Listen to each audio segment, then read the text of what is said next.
Hello friends, नमस्कार. स्वागत आहे तुमचं स्वीट अँड स्पायसी किचनमध्ये. आज आपण महाशिवरात्री स्पेशल उपवासाची थाळी बनवणार आहोत. यामध्ये आपण साबुदाणा पराठे व बटाट्याचा शिरा तयार करणार आहोत. इथे मी साबुदाणा 3 ते 4 तास छानपैकी भिजवून घेतला आहे. आता हा साबुदाणा आपल्याला मिक्सरच्या भांड्यामध्ये टाकून बारीक असा वाटून घ्यायचा आहे. इथे तुम्ही पाहू शकता मी साबुदाणा बारीक असा वाटून घेतला आहे. आता दुसऱ्या मिक्सरच्या भांड्यामध्ये आपल्याला अर्धा वाटी भाजून घेतलेले शेंगदाणे घालायचे आहेत व याच्यामध्ये 3 ते 4 हिरव्या मिरच्या घालून हे मिक्सरला बारीक असं वाटून घ्यायचं आहे. आता इथे ताटामध्ये मी वाटून घेतलेला साबुदाणा घेतला आहे, तसेच हिरवी मिरची व शेंगदाण्याचं वाटण व एक उकडलेला बटाटा घेतला आहे. आता याच्यामध्ये आपल्याला अर्धा चमचे साबूत जिरे घालायचे आहेत. चवीप्रमाणे मीठ घालायचं आहे किंवा सैंधव मीठ वापरायचं आहे.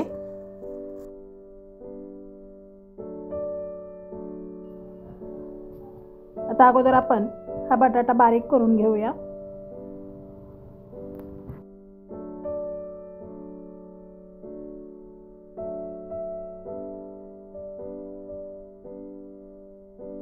इथे मी बटाटा व्यवस्थित बारीक केला आहे. आता हे सर्व साहित्य आपल्याला व्यवस्थित मिक्स करून घ्यायचं आहे. आता हे सर्व साहित्य छान एकजीव होईपर्यंत आपल्याला हे मळून घ्यायचं आहे. याच्यामध्ये आपण पाण्याचा वापर अजिबात केलेला नाही. भिजवलेला साबुदाणा आपण मिक्सरच्या भांड्यामध्ये फिरवून घेतला आहे, त्याच्यामुळे हे मिश्रण थोडंसं चिकट असं होतं. त्याच्यामुळे हे सर्व मिक्स व्हायला थोडासा जास्त वेळ लागतो.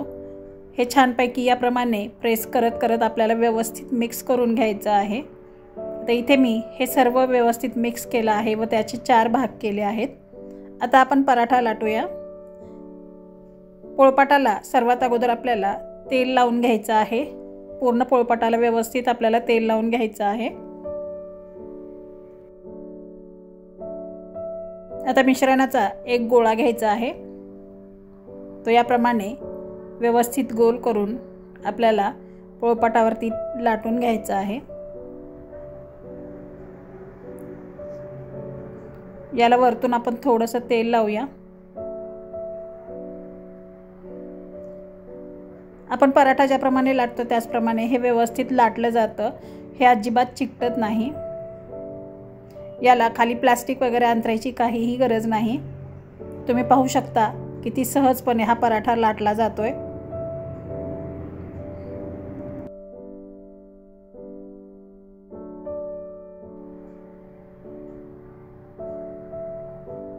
इथे मी हा पराठा आता छानपैकी लाटून घेतलेला आहे.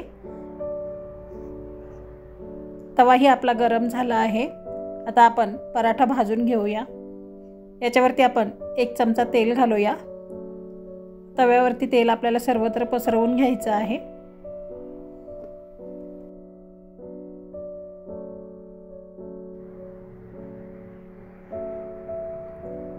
आता आपण पराठा टाकून घेऊ. लो फ्लेमवरती हा पराठा आपल्याला भाजायचा आहे.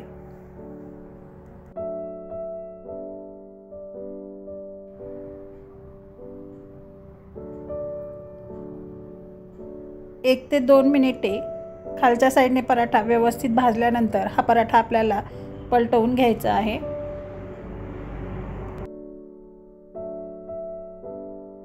तुम्ही पाहू शकता खालच्या साईडने छान व्यवस्थित असा हा पराठा भाजला आहे. आता आपण आलटवून पलटवून याला खरपूस असं भाजून घेऊया. याला आणखी थोडंसं तेल लावत आहे मी. तुम्ही तेलाऐवजी तूप वापरलं तरीही चालेल.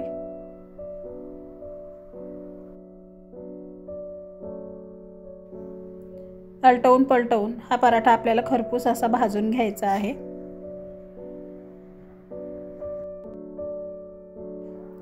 हा साबुदाण्याचा पराठा बनवायला अगदी सोपा आहे व एकदम झटपट असा बनवून तयार होतो.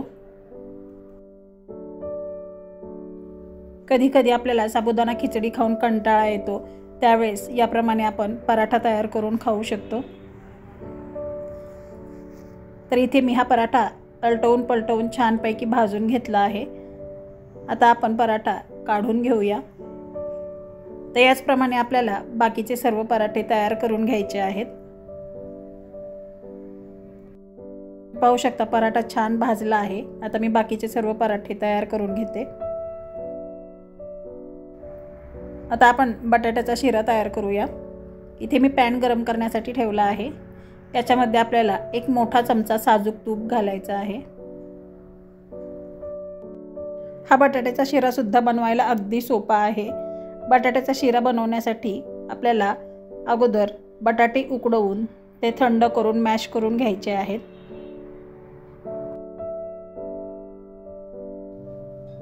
तर इथे तूप छानपैकी गरम झालं आहे। त्याच्यामध्ये आपल्याला कट करून घेतलेले बदाम घालायचे आहेत। हे आपल्याला 1 ते 2 मिनिटे परतवून घ्यायचं आहे। हे बदामाचे काप छान खरपूस असे भाजून तयार झाले आहेत। आपण काढून घेऊया।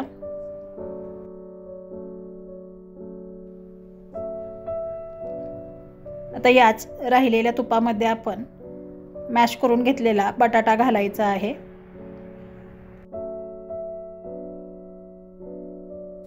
इथे मी मीडियम साइजचे 3 बटाटे घेतलेले आहेत।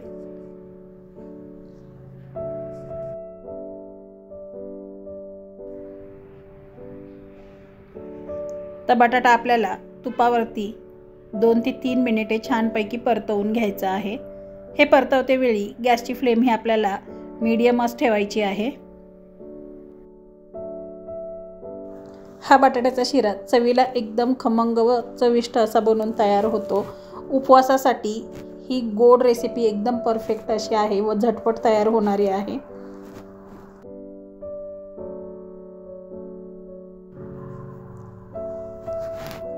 हा बटाटा आपल्याला याप्रमाणे छानपैकी परतवून घ्यायचा आहे।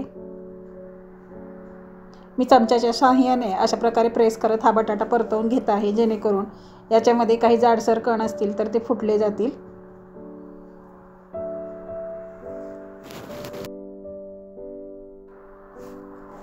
हा बटाटा मी 3 ते 4 मिनिटे छानपैकी परतवून घेतला आहे। तूप पूर्णपणे ॲब्झॉर्ब झालेला आहे। आता आपण याच्यामध्ये अर्धी वाटी दूध घालणार आहोत।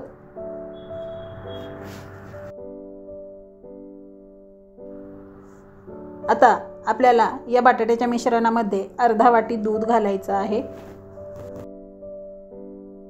इथे मी दुधामध्ये 7 ते 8 केशरच्या काड्या भिजत ठेवल्या होत्या।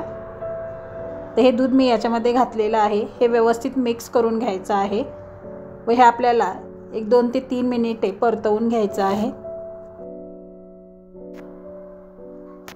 या मिश्रणामधील दूध हे पूर्णपणे आटून हा बटाटा थोडासा सुक्का झाला पाहिजे, इथपर्यंत आपल्याला हे मिश्रण परतवून घ्यायचं आहे।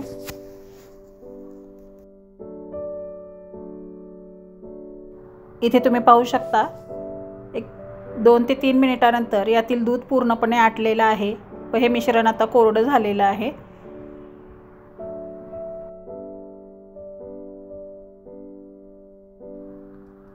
हे मिश्रण आपण आणखी 1-2 मिनिटे छानपैकी परतवून घेऊया।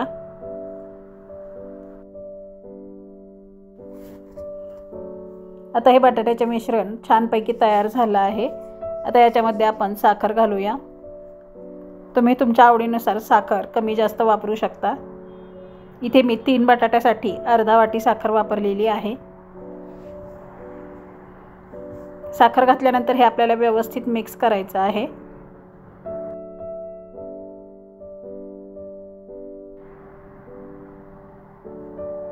साखर घातल्यानंतर साखर वितळल्यामुळे हे मिश्रण थोडंसं पातळ असं होईल, परंतु हे मिश्रण पूर्णपणे घट्ट होईपर्यंत आपल्याला हे परतवून घ्यायचं आहे।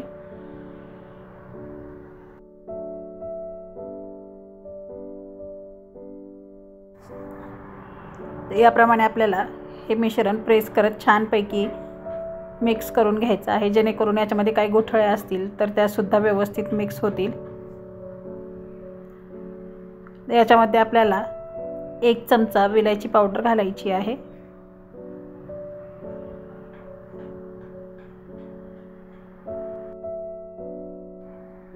इलायची पावडरमुळे कुठल्याही गोडाच्या पदार्थाला छान अशी चव येते।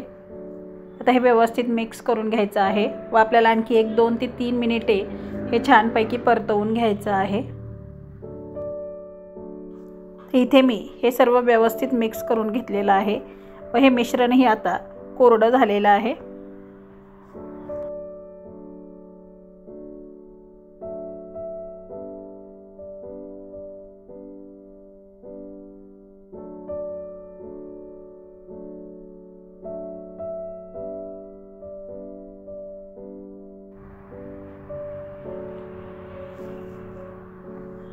आता याच्यामध्ये आपल्याला आपण जे तळून घेतलेले बदामाचे काप आहेत ते घालायचे आहेत व हे व्यवस्थित मिक्स करायचं आहे।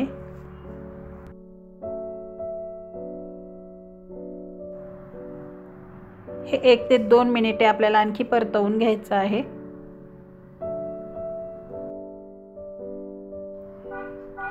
तर अशा प्रकारे आपला हा बटाट्याचा शिरा बनवून तयार झाला आहे। आपण गॅस बंद करून घेऊया। तर आपले हे उपवासाचे दोन्ही पदार्थ बनवून तयार झाले आहेत। साबुदाण्याचा पराठा व बटाट्याचा शिरा हे पदार्थ चवीला अगदी छान असे बनवून तयार झाले आहेत। महाशिवरात्री स्पेशल ही साधी सोपी उपवासाची थाळी तुम्ही नक्की ट्राय करून बघा, तुम्हाला खूप आवडेल। तुम्हाला आजची ही उपवासाच्या थाळीची रेसिपी कशी वाटली हे कमेंट बॉक्समध्ये मला नक्की कळवा। तुम्ही जर माझ्या चॅनलला सबस्क्राईब केले नसेल तर सबस्क्राईब करा, लाईक आणि शेअर करा, तसेच बेल आयकॉन क्लिक करा। वेळात वेळ काढून तुम्ही माझी रेसिपी पाहिल्याबद्दल खूप खूप धन्यवाद।